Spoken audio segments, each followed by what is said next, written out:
Bueno, tenemos que el teorema de Norton nos dice que cualquier circuito, por más grande que sea, podemos expresarlo de esta manera, que es la corriente de Norton por la resistencia de Norton, que va con paralelo con la resistencia que vamos a hallar.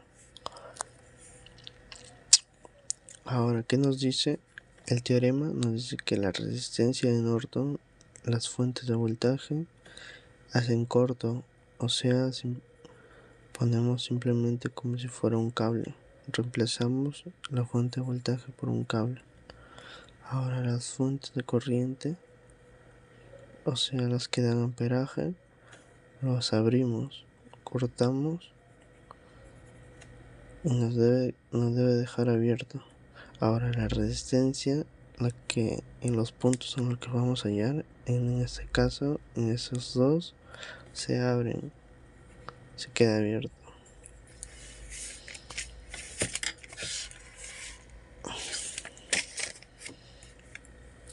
Ahora, para comenzar a resolver, tenemos ese ejercicio donde tenemos una fuente de 6 voltios, una resistencia en paralelo de 12 ohmios, una fuente de corriente de 0,5 amperios, 10 ohmios en paralelo 3 ohmios y la resistencia en donde lo vamos a hallar los puntos.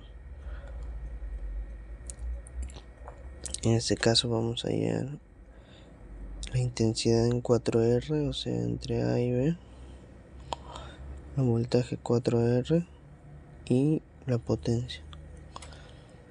A ver, como hemos dicho, las fuentes de voltaje se cierran,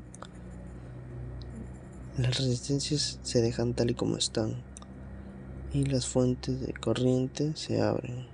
Acá lo dejamos abierto y la resistencia en la que vamos a hallar entre los puntos se abren, dejándonos un circuito de tal manera. Ahora, para hallar la resistencia de Norton, podemos ver que la resistencia de 12 ohmios y la resistencia de 10 ohmios no están conectados están conectados solamente a un polo, pero no están conectados a otro, así que no forman parte del circuito.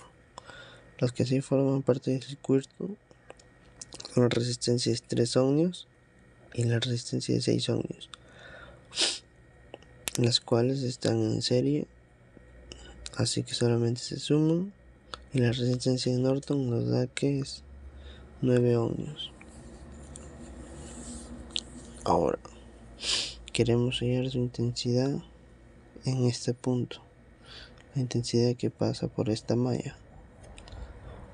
Simplemente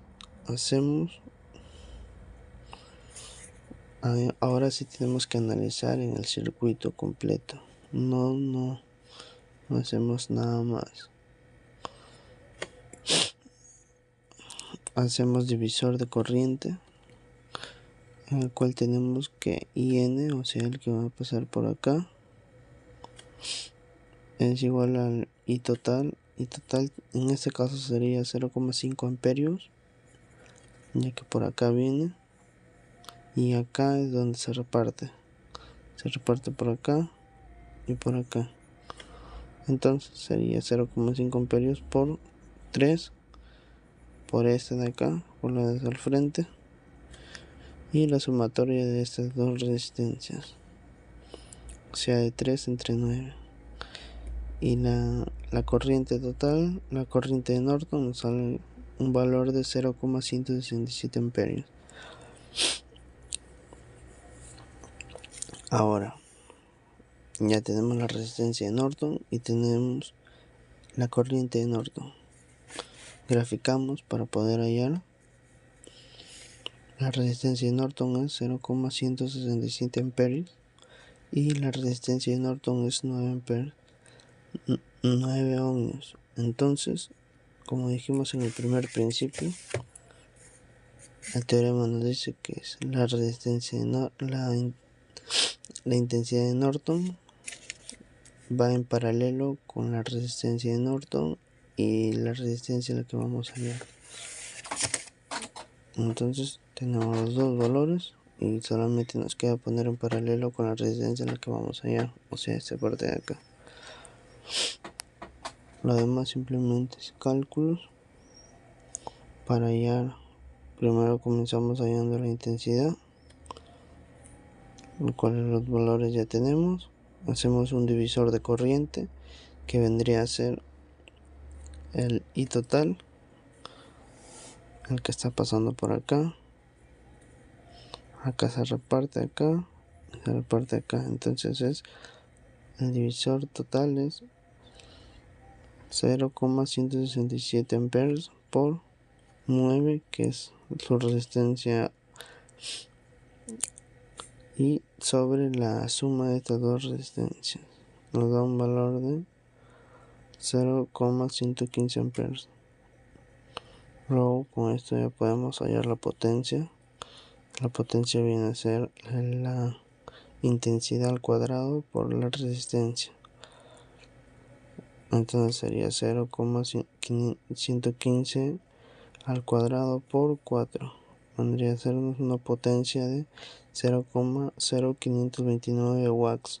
Ahora, para hallar el voltaje, simplemente reemplazamos, que viene a ser la intensidad de 0,115 amperes por la resistencia, que en este caso es 9 ohms, y nos da un valor de 0,46 voltios.